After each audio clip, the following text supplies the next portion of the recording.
Hello friends, आज का हमारा टॉपिक है एग्जाम्पल ऑन 2D मोशन। और इसमें आज बेसिकली हम ट्रेजेक्ट्री देखेंगे किसी पार्टिकल का जब वो 2D मोशन कर रहा हो। उसके इक्वेशंस हम डिराइव करेंगे कि कैसे कुछ इक्वेशंस बन के आते हैं जब कोई पार्टिकल 2D मोशन में हो। तो उसके लिए बेसिकली मैंने एक टेबल ड्रॉ किया है और इसमें एक पार्टिकल का मोशन अभी हम थोड़ी देर पे देखने वाले हैं। तो आज का टॉपिक मैं लिख दूं, ट्रेजेक्ट्री ऑफ पार्टिकल।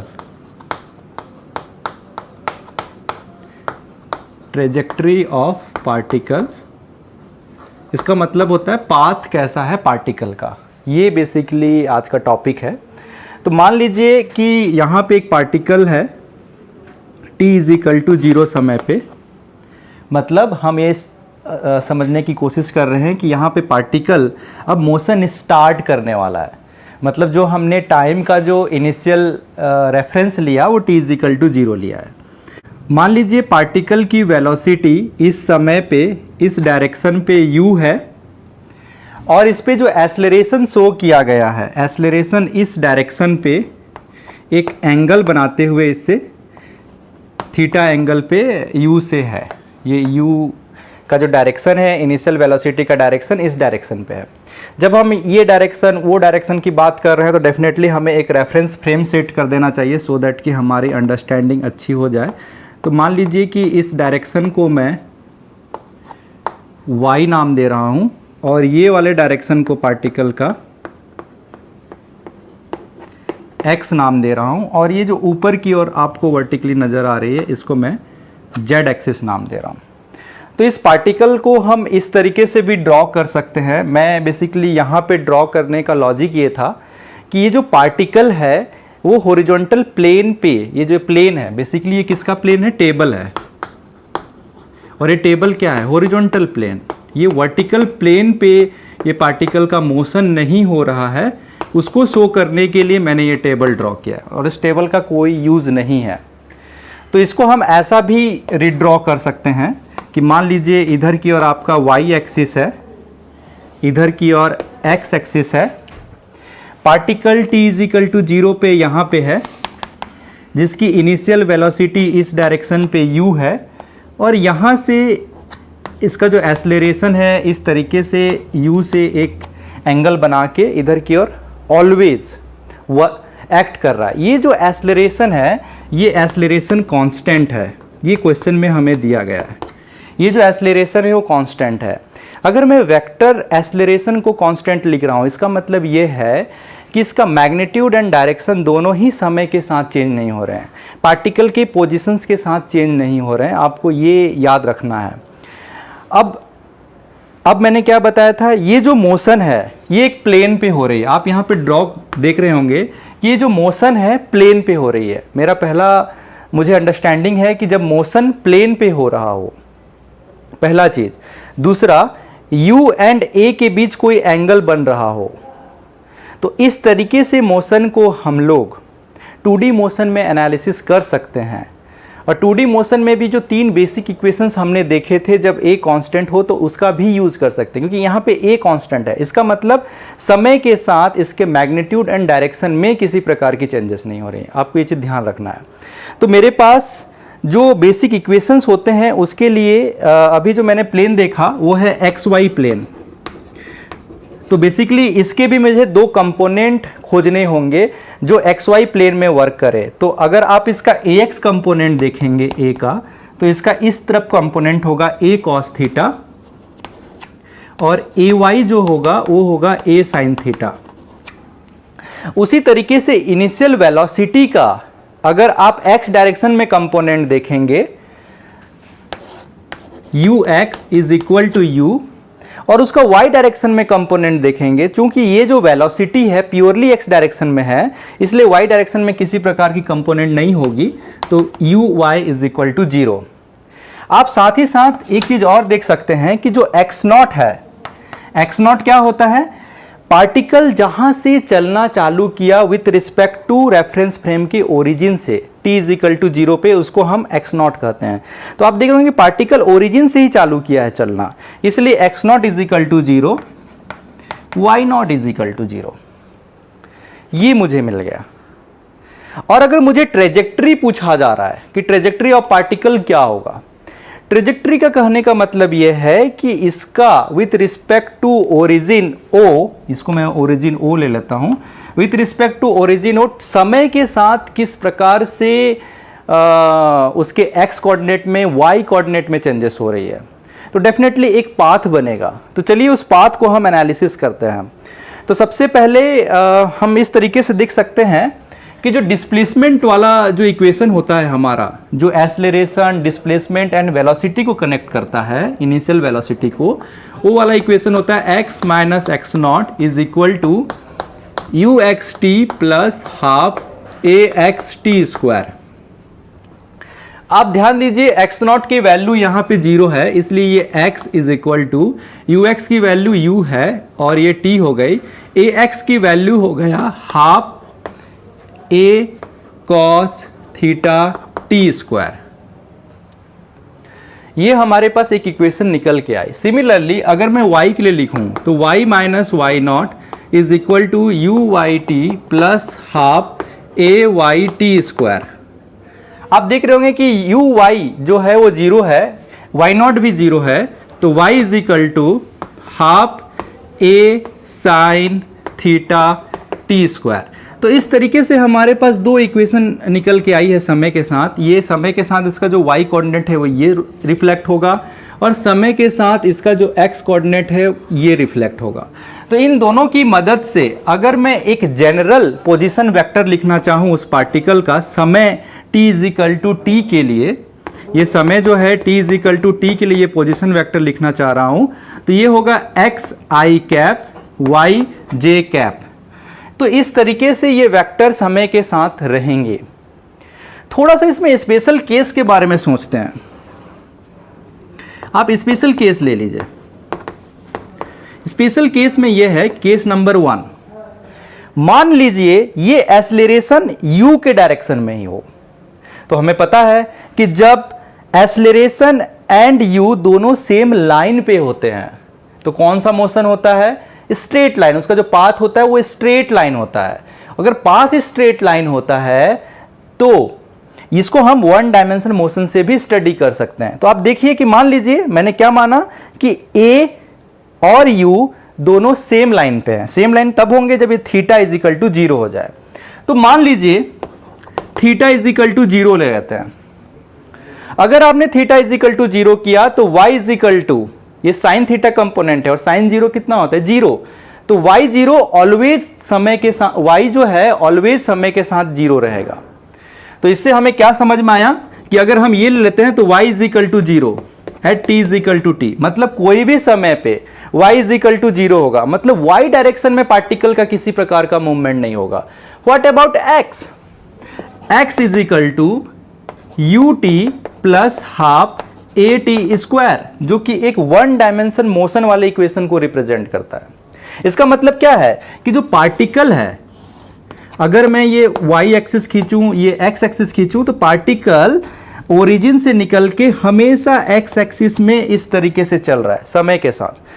कुछ समय बाद 0 समय पे यहां पे था, कुछ समय के बाद यहां पे होगा, कुछ समय के बाद यहां पे होगा, कुछ समय के बाद यहां पे होगा, और इस तरीके से इसकी पोजीशन वेक्टर में केवल x डायरेक्शन में चेंजेस हो रही है, y डायरेक्शन में चेंजेस नहीं हो रही है। तो ये वन डायमेंशन वाले मोशन पे कन्वर्ट हो रहा है, ये 1D मोशन की तरह हो जा रहा है। जो 1D मोशन में हमने पढ़ के आया था बेसिकली सिमिलर टू दैट हो रहा है। अगर हम लोग यहाँ पे थीटा इज इक्वल टू 0 कर देते हैं तो व्हाट अबाउट अगर मैं थीटा इज इक्वल टू 0 ना करके u इज इक्वल टू 0 करता हूं। ध्यान दीजिए, सपोज मैंने u इज इक्वल टू 0 किया,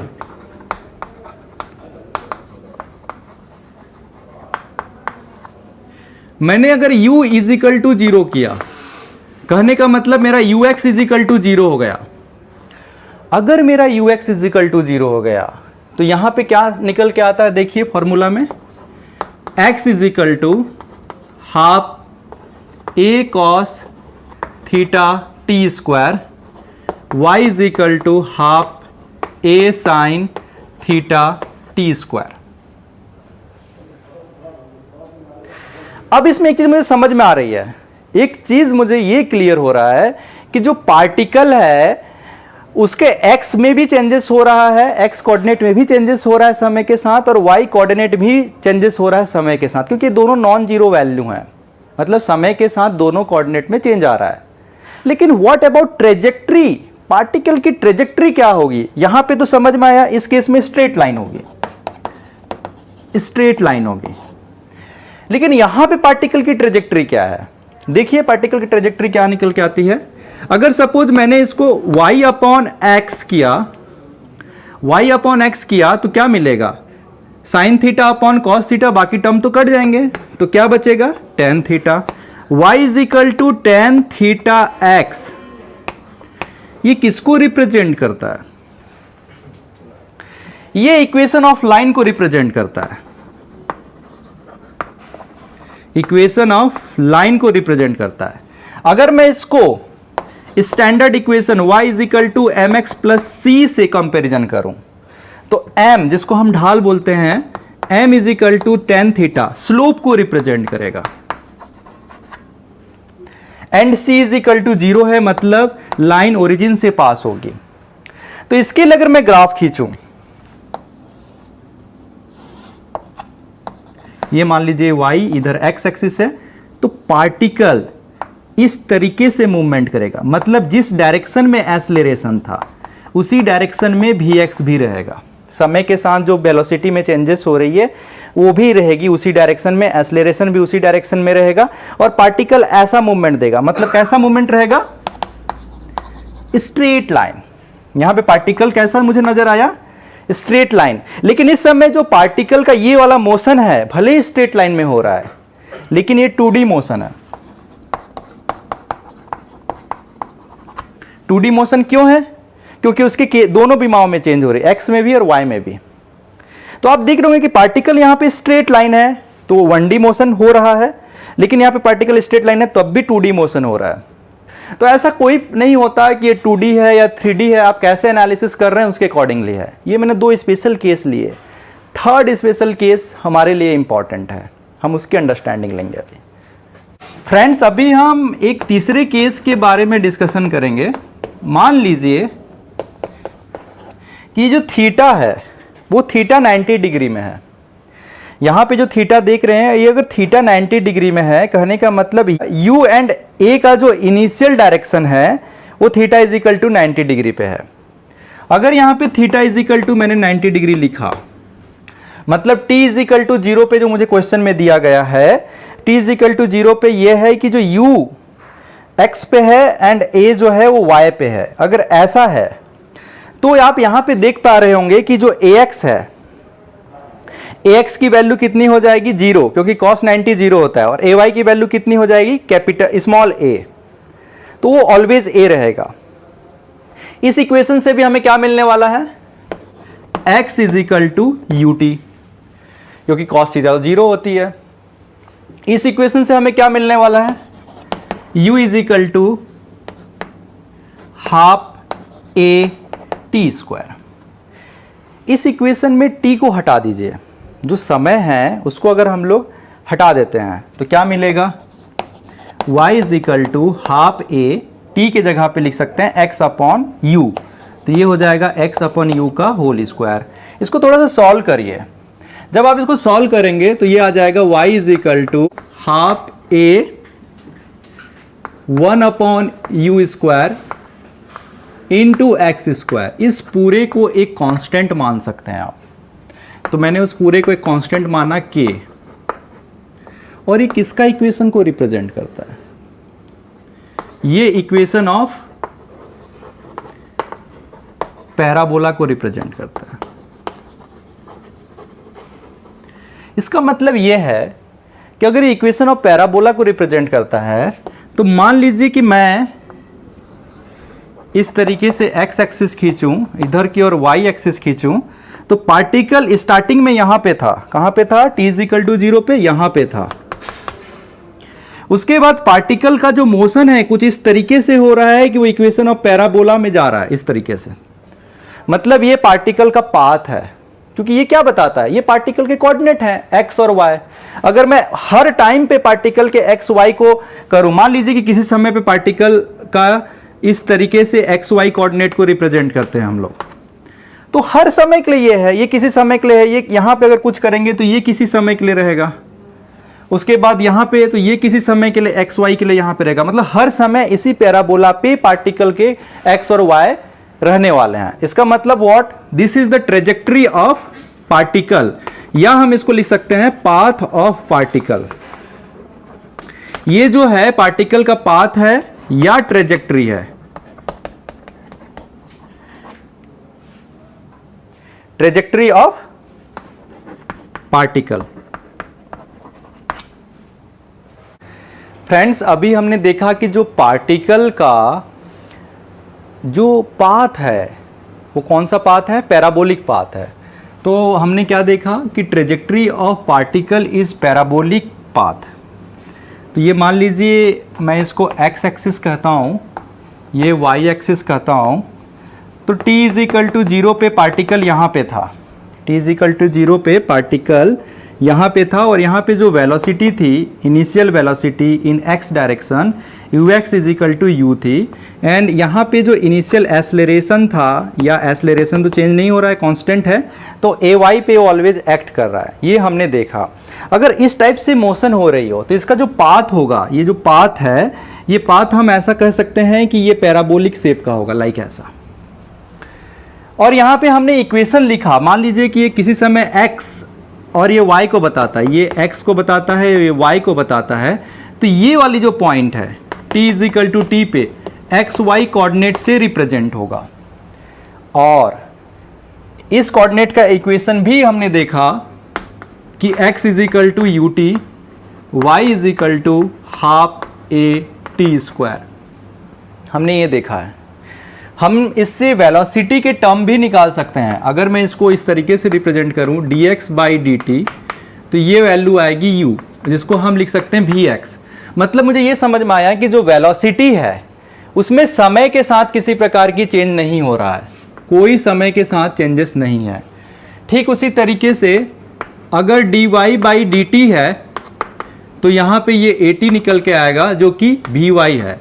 इसका मतलब यह है कि जो वेलोसिटी इन y डायरेक्शन है वो समय के साथ इंक्रीज हो रहा है। ये मुझे एक चीज़ क्लियर हो गया, लेकिन इसका फिजिकल सिग्निफिकेंस क्या नज़र आ रहा है, तो थोड़ा समझने की कोशिश करते हैं। मान लीजिए मुझे यहाँ पे एक टेंजेंट खींचना है, इस तरीके से मैंने एक टेंजेंट खींचा, ये टेंजेंट है इस पॉइंट P पे। सपोज मैंने यहाँ पे एक पॉइंट लिया है P, तो ये उसका टेंजेंट है, टेंजेंट एट पॉइंट P। तो टेंजेंट एट पॉइंट P का मतलब क्या है, क्या होता है, मान लीजिए कि कोई एक एंगल बनाएगा, tan phi is equal to dy by dx। ये कोई एक एंगल बनाएगा इस तरीके से हॉरिजॉन्टल से या x डायरेक्शन से, तो इस एंगल को इस तरीके से हम रिप्रेजेंट कर सकते हैं। टेंजेंट का मीनिंग इस पॉइंट पे यही है। अब इसको थोड़ा सा आगे और सिंप्लीफाई करें तो ये हो जाएगा dy by dt upon dx by dt। मैं इसको लिख सकता हूं vy अपॉन vx। इसका मतलब ये नजर आया कि इस पॉइंट पे अगर मैं वेलोसिटी शो करूं तो उसका एक कंपोनेंट जो vx है और vy है, उन दोनों के बीच अगर एक रिलेशनशिप निकालें तो tan फाई से होता है। और ऐसा कब पॉसिबल है, मान लीजिए यहां पे मैं एक वेलोसिटी शो करना चाहता हूं पार्टिकल का, इस डायरेक्शन में vx और इस डायरेक्शन में vy, तो इनके बीच कुछ इस तरीके से रिलेशनशिप है कि वो tan phi equal to vy upon vx होता है। इसका मतलब क्या है, ये होगा फाई और इस डायरेक्शन में वेलोसिटी वर्क करेगी v, और इसी वेलोसिटी का x कंपोनेंट को हम vx लिख रहे हैं और इसी वेलोसिटी का y कंपोनेंट को हम vy लिख रहे हैं। और डेफिनेटली अगर मैं इसको vx लिखूं तो vx इज इक्वल टू मैं लिख सकता हूं v cos phi and vy is equal to मैं लिख सकता हूं v sin फाई।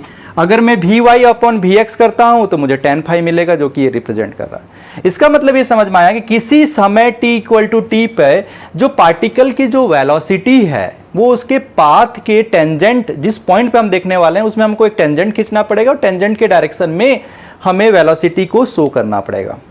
तो हमें यह समझ में आया फ्रेंड्स कि जो पार्टिकल पहले x डायरेक्शन में चल रहा था, t इक्वल टू टी पे वो पार्टिकल अपने जो ट्रेजेक्ट्री है उसके टेंजेंट पे चल रहा है और इनिशियल डायरेक्शन से डेविएट हो चुका है। आप देख रहे हैं पहले ये ऐसा चलता था, अभी इस डायरेक्शन में चल रहा है, मतलब इनिशियल डायरेक्शन से डेविएट हो चुका है। और ये डेविएशन ऐसा है कि समय के साथ बढ़ ही रहा है। आप मान लीजिए यहां पे चेक करना चाहते हैं तो यहां पे आप टेंजेंट खींचेंगे, यहां पे ऐसा ऐसा, तो इस डायरेक्शन में V1 को रिप्रेजेंट करेगा। सपोज ये V1 है तो यहां पे एक रहेगा φ1, इसको मैं φ2 लेता हूं, इसको मैं V2 लेता हूं, तो ये मुझे क्लियर है कि φ2 ग्रेटर देन φ1 होगा। ऐसा क्यों?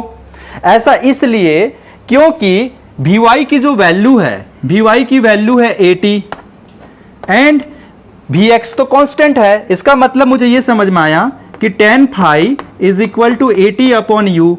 अगर समय बढ़ा, अगर मैं समय को इंक्रीज करता हूं तो फाई की वैल्यू में भी समय के साथ इंक्रीज होगा। यहां पे समय कम है, यहां पे समय ज्यादा है, इसका मतलब यह है कि समय के साथ फाई की वैल्यू में इंक्रीज होगा।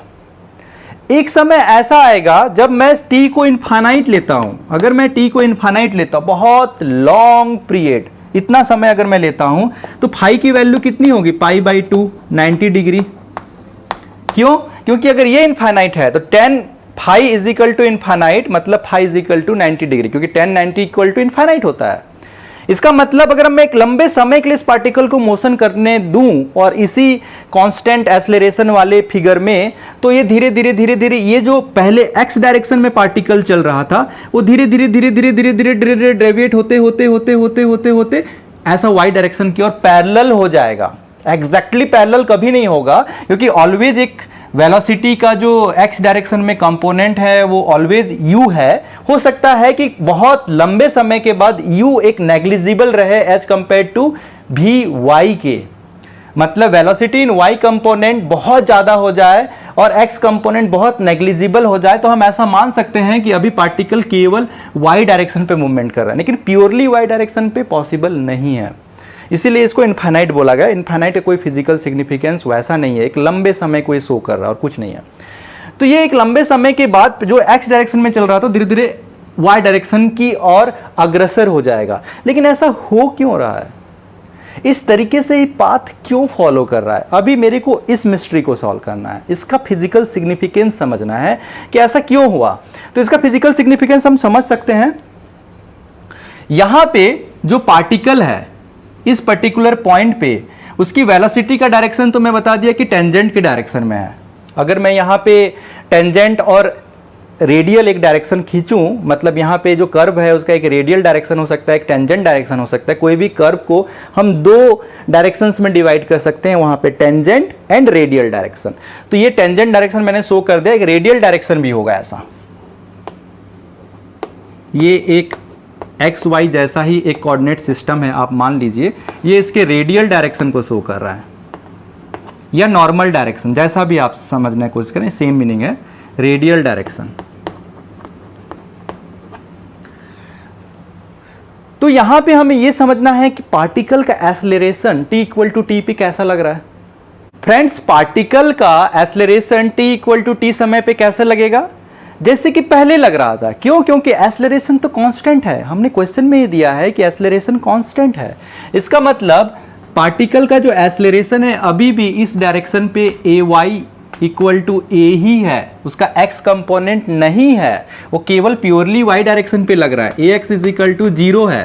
अब क्या मैं इसको दो कंपोनेंट में डिवाइड कर सकता हूं कि एक टेंजेंशियल डायरेक्शन में कितना होगा और रेडियल डायरेक्शन में कितना होगा? तो डेफिनेटली ये कुछ ना कुछ एंगल बना रहा होगा, यहां से इसके टेंजेंट से कुछ ना कुछ एंगल बना रहा होगा, और वो कितना एंगल बना रहा होगा, 90 माइनस φ2, क्योंकि ये दोनों 90 है और यहां से ये φ2 है, तो ये 90 माइनस φ2। इसका मतलब मैं इस तरीके से लिख सकता हूं कि जो इसका टेंजेंशियल कंपोनेंट होगा AT का, वो होगा a cos π/2 माइनस φ2, जिसको मैं लिख सकता हूं a sin φ2। उसी तरीके से radial component AR is equal to a sin π/2 minus π/2 minus φ2 is equal to a cos φ2। इस तरीके से मैं लिख सकता हूं, या फाई लिख लीजिए, वो एक जनरल टर्म के लिए मैं फाई लिख सकता हूं, या फाई 2 लिखिए, इस पर्टिकुलर पॉइंट के लिए चलेगा। ये मैटर नहीं है, मैटर ये है कि इसके दो कंपोनेंट होंगे। एक कंपोनेंट होगा इसका टेंजेंशियल डायरेक्शन में, जिसको मैं AT से रिप्रेजेंट कर रहा हूं, और एक कंपोनेंट होगा इसका रेडियल डायरेक्शन में, जिसको मैं AR से रिप्रेजेंट कर रहा हूं। तो इस तरीके से मेरे जो एक्सेलरेशन है उसको दो कंपोनेंट में तोड़ा गया है, radial and tangential. What about velocity? Velocity इस लोकल एज्यूम्ड कोऑर्डिनेट सिस्टम का, मैंने यहां पे कौन सा एज्यूम्ड कोऑर्डिनेट सिस्टम लिया है? Tangential and radial. ये मैंने एक अलग सा कोऑर्डिनेट सिस्टम इस पर्टिकुलर पॉइंट के लिए ले लिया है। तो इस पर्टिकुलर पॉइंट में जो वेलोसिटी है, वेलोसिटी केवल किस डायरेक्शन पे है? वेलोसिटी केवल टेंजेंशियल डायरेक्शन पे है। Acceleration tangential direction plus radial direction पे है। अब इनका फिजिकल सिग्निफिकेंस क्या है? ये जो रेडियल और टेंजेंशियल कंपोनेंट में मैंने चेंज किया, इसका फिजिकल सिग्निफिकेंस क्या है? इसका फिजिकल सिग्निफिकेंस इतना ही है कि जो टेंजेंशियल कंपोनेंट है, ये याद रखिएगा, जो टेंजेंशियल कंपोनेंट है वो क्या कर रहा है? वेलोसिटी के डायरेक्शन पे है। एक्सेलरेशन मतलब क्या? एक्सटर्नल फोर्स, मतलब एक्सटर्नल फोर्स वेलोसिटी के डायरेक्शन में, मतलब उसको पुश कर रहा है, पुश कर रहा है कि आप और स्पीड बढ़ाओ, आप और स्पीड बढ़ाओ।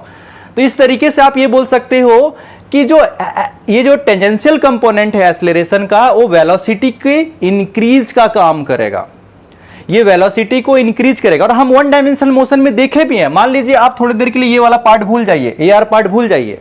जब AR पार्ट आप भूल जाएंगे तो आपको पता है कि अगर आपके पास एक वेलोसिटी दिया गया हो और उसी डायरेक्शन पे एक्सेलरेशन हो, तो उसका क्या यूज होता है उस एक्सेलरेशन का? वो एक्सेलरेशन वेलोसिटी को इंक्रीज करता है। आपको ये चीज क्लियर है? अगर एक्सेलरेशन एंड वेलोसिटी दोनों सेम डायरेक्शन में है तो वो बेसिकली क्या करता है? उसके मैग्नीट्यूड को बढ़ाता है, स्पीड को बढ़ाता है। ये हमें क्लियर है।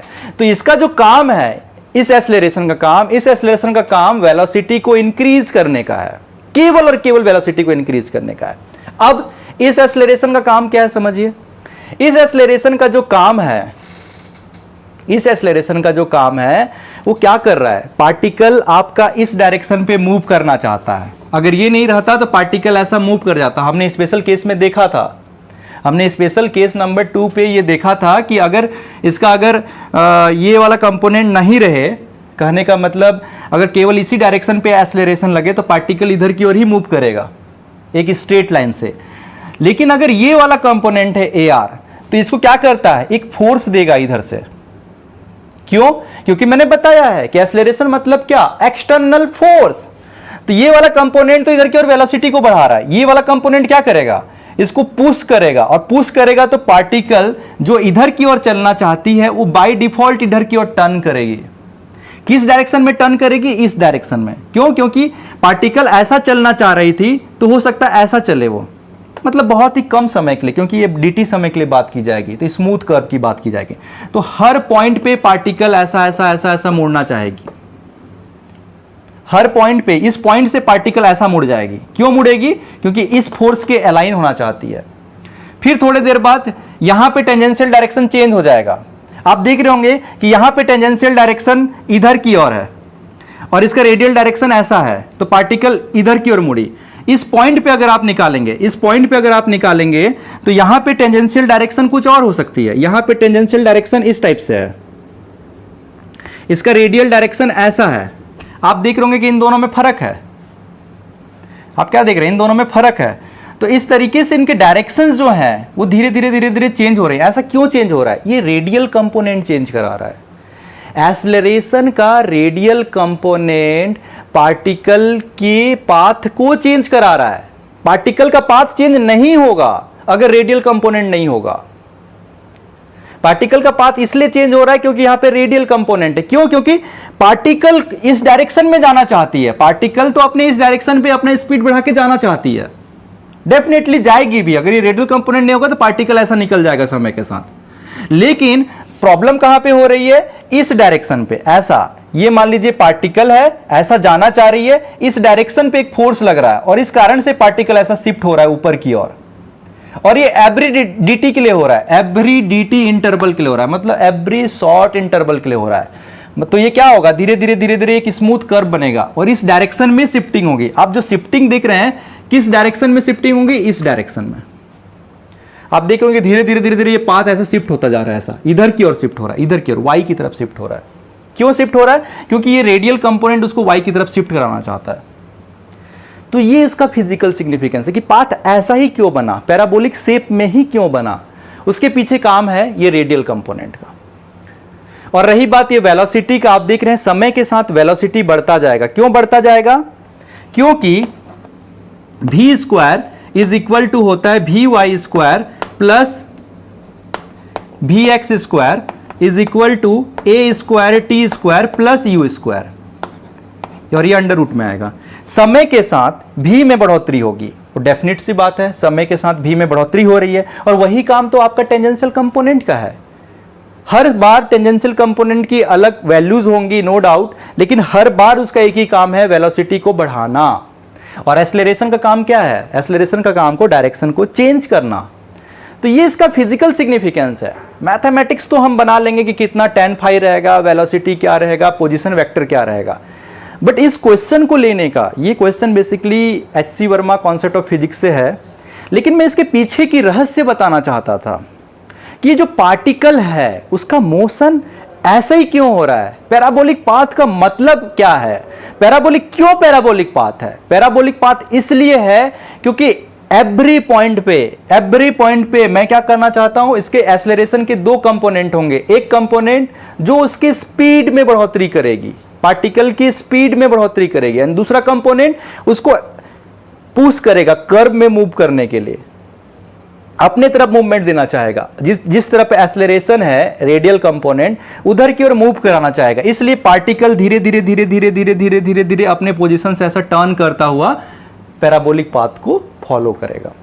तो ये इसका फ्रेंड्स फिजिकल सिग्निफिकेंस था। इसमें बहुत सारे क्वेश्चन आ सकते हैं कि पोजीशन क्या होगी t इक्वल टू टी पे, तो डेफिनेट से आपको x और y निकाल के उसका पोजीशन वेक्टर के फॉर्म में लिख लेना है।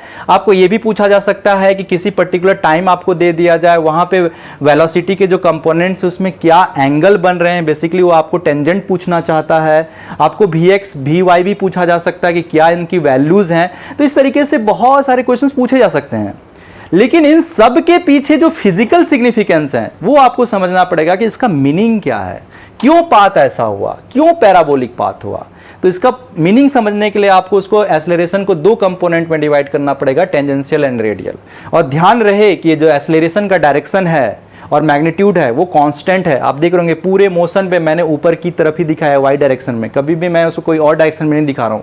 भले ही उनके कंपोनेंट्स अलग अलग हो सकते हैं, इनके जो कंपोनेंट्स की मैग्नीट्यूड टेंजेंशियल डायरेक्शन पे एंड रेडियल डायरेक्शन पे through out the motion change होंगे, थ्रू आउट द मोशन उनकी वैल्यू भी चेंज होंगी, उनके डायरेक्शंस भी चेंज होंगे, लेकिन जो फाइनल है कि व्हाट अबाउट ए की ना डायरेक्शन चेंज होगा ना मैग्नीट्यूड चेंज होगा। तो ये आपको ध्यान रखनी है। हम एक नेक्स्ट एग्जांपल लेंगे, जो हमने लास्ट चार्ज वाला एग्जांपल लिया था वो भी हम अभी थोड़े देर पे देखेंगे।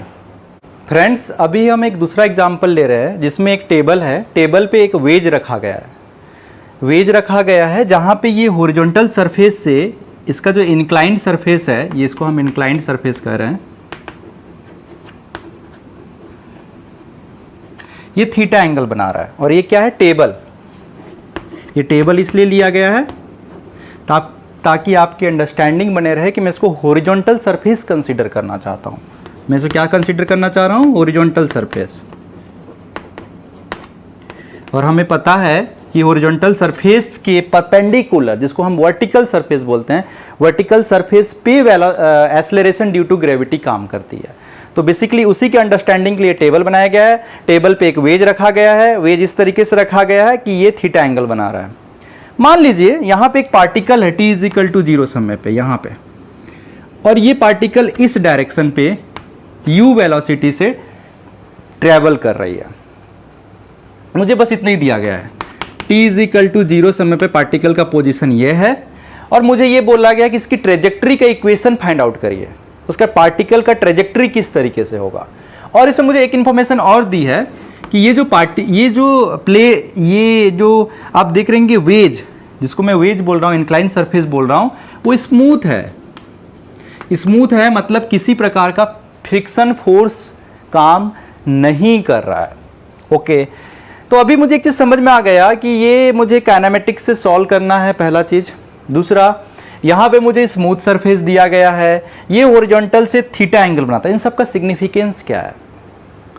इन सब का सिग्निफिकेंस है कि अगर स्मूथ दिया है मतलब इसमें फ्रिक्शन फोर्स काम नहीं कर रहा है, मतलब मुझे फ्रिक्शन फोर्स के बारे में नहीं सोचना है। वैसे भी हम काइनेमेटिक्स में फ्रिक्शन फोर्स ये सब वर्ड यूज़ करना भी ठीक नहीं रहेगा, क्योंकि अभी हमने फोर्स के बारे में चर्चा नहीं की है। लेकिन मैं बता देता हूँ कि स्मूथ का मतलब क्या है, कि उसमें कोई फोर्स काम नहीं कर रहा है। उसके बाद एक चीज़ मुझे क्लियर है कि ये जो दिख रहा है आपको, ये इसके परपेंडिकुलर है, टेबल के परपेंडिकुलर वाला एज है। तो इस तरीके से G इसके पैरेलल वर्क करेगा। ये जो G है टेबल के परपेंडिकुलर वर्क करेगा। आप चाहें तो इसको इस तरीके से भी प्लॉट कर सकते हैं, केवल आप इस पोर्शन को देखिए, और उसको एक दूसरे तरीके से भी कई बार बुक्स में दिखाता है, लाइक इस टाइप से, ऐसा। ये थीटा है, ये हॉरिजॉन्टल सरफेस है टेबल का, ये टेबल है, ये टेबल है। आपको शायद इसमें ज़्यादा अच्छे से अंडरस्टैंडिंग आ जाए। और ये टेबल का सरफेस जो इधर की ओर बना हुआ है, और यहाँ पे G वर्क कर रहा है इस तरीके से, लाइक दिस। इसके ये वर्टिकल सरफेस होगा, ये वर्टिकल प्लेन मान लीजिए, तो वर्टिकल प्लेन पे इस तरीके से G वर्क कर रहा है, इससे 90 डिग्री बनाते हुए। ये मैंने लास्ट क्लास में आपको सिखाया था कि क्यों ऐसा वर्क करता है। तो बेसिकली इसका सिग्निफिकेंस यही है। तो ये अगर थीटा है, ये 90 डिग्री है, ये 90 डिग्री है, तो ये कितना होगा?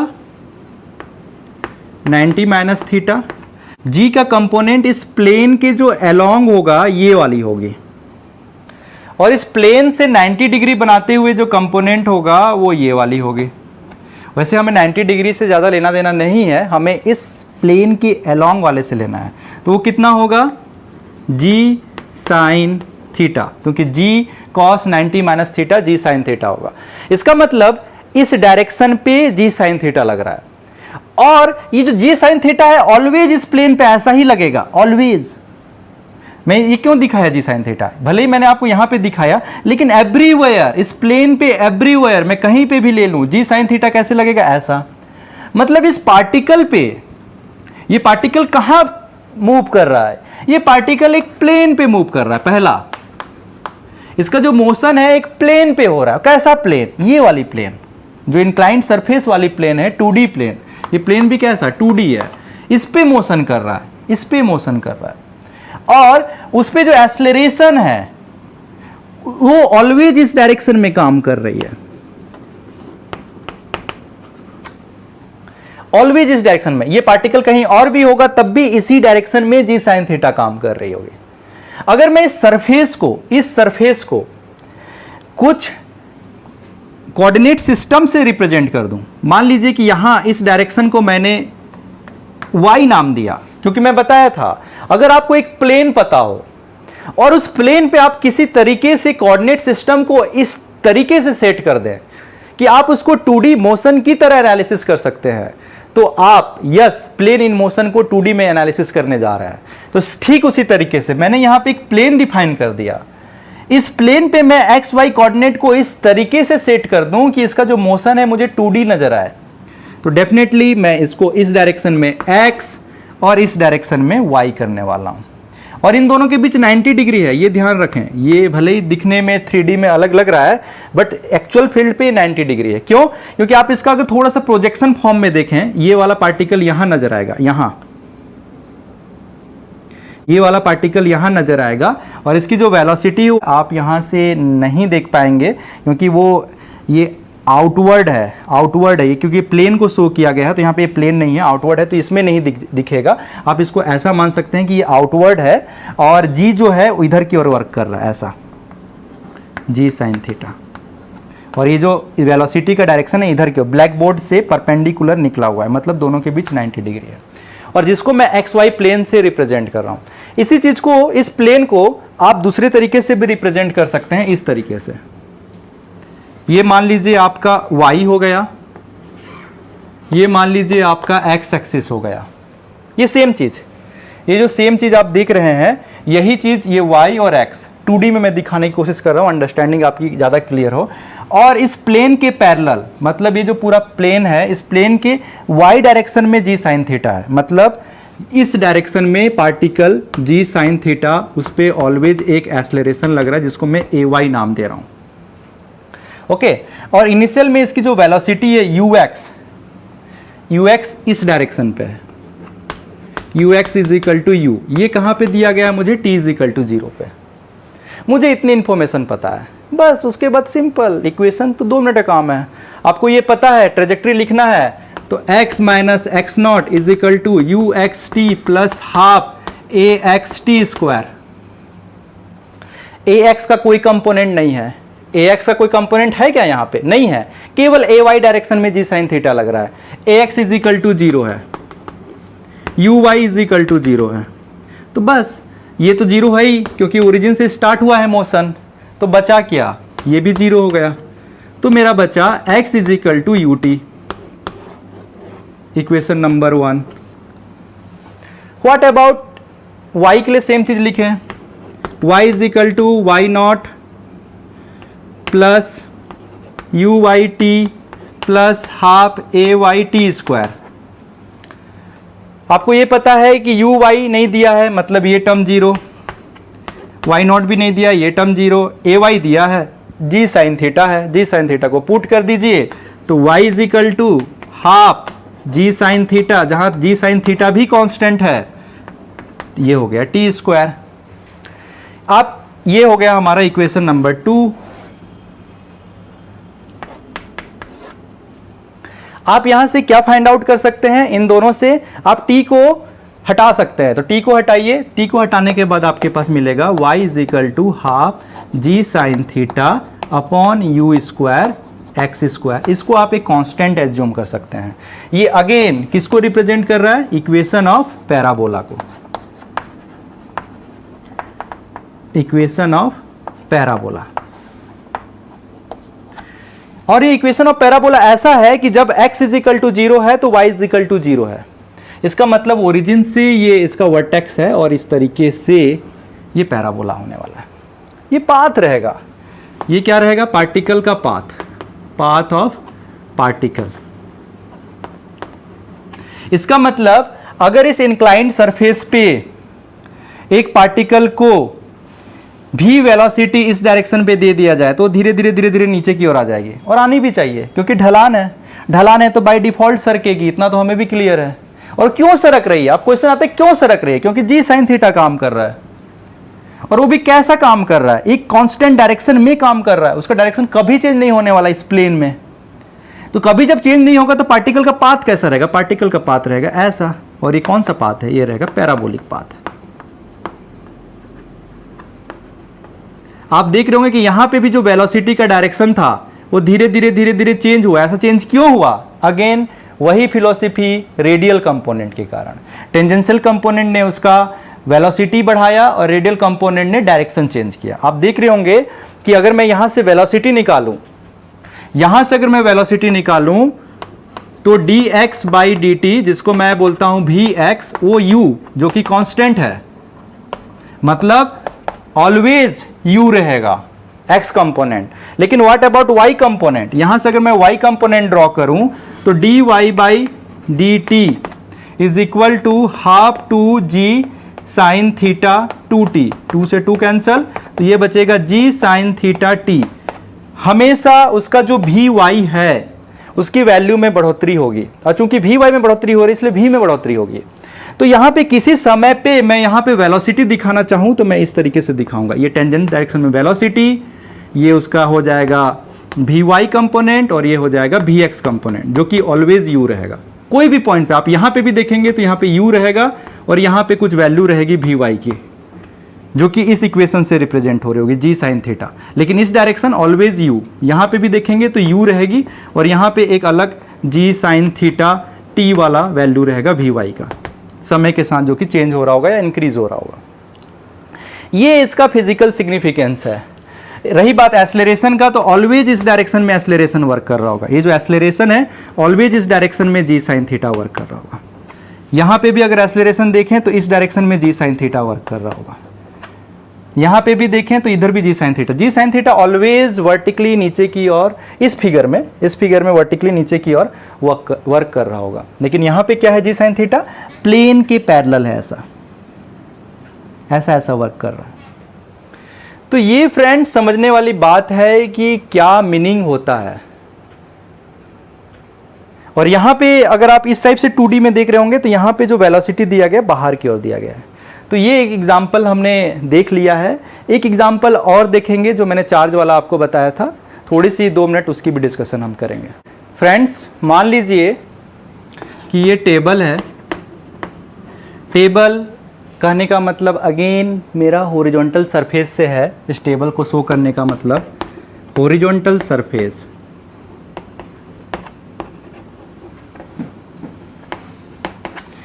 तो इस हॉरिजॉन्टल टेबल पे 2 रॉड रखे हुए हैं। एक रॉड जो है वो पॉजिटिवली चार्ज्ड है,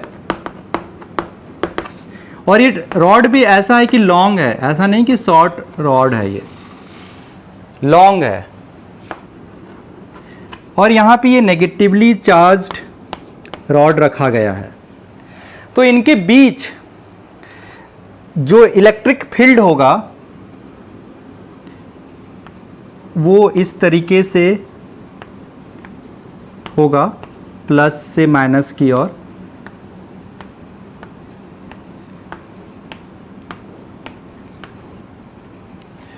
और यहां से अगर मैं कोऑर्डिनेट सिस्टम नाम देना चाहूं, मान लीजिए इस डायरेक्शन को मैं y देता हूं और इस डायरेक्शन को मैं x देता हूं। तो इसी चीज को अगर मैं दूसरे तरीके से ड्रॉ करना चाहूं इस xy प्लेन को, तो मैं एक परफेक्ट 2D के फॉर्म में भी दिखा सकता हूं। तो ये मान लीजिए ये y है और इधर की ओर x है। x में पॉजिटिवली चार्ज्ड पार्टिकल इस तरीके से रखे हुए हैं और सर्टेन डिस्टेंस में नेगेटिवली चार्ज्ड पार्टिकल इस तरीके से रखे हुए हैं। इनके बीच जो इलेक्ट्रिक फील्ड है वो 90 डिग्री है, यहाँ से x से इस तरीके से।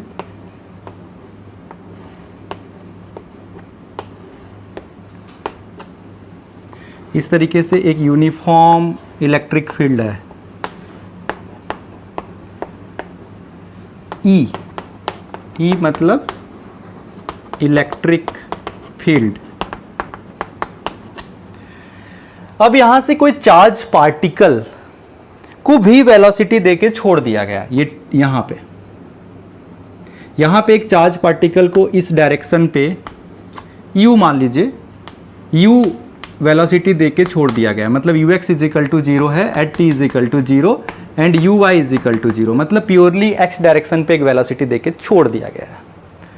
अब क्या होगा, पार्टिकल पे किस तरीके का मोशन होगा, बेसिकली मुझे वही ट्रेजेक्टरी फाइंड आउट करना है। बहुत सिंपल केस है, मुझे ये पता है कि force is equal to Q into e होता है।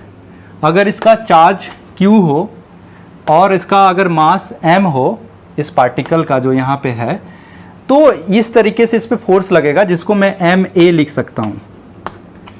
तो a इज इक्वल टू मुझे मिला QE अपॉन m, मतलब जिस डायरेक्शन पे E है और किस डायरेक्शन पे E है, y डायरेक्शन पे, तो कुल मिला के A भी किस डायरेक्शन पे लगेगा, y डायरेक्शन पे।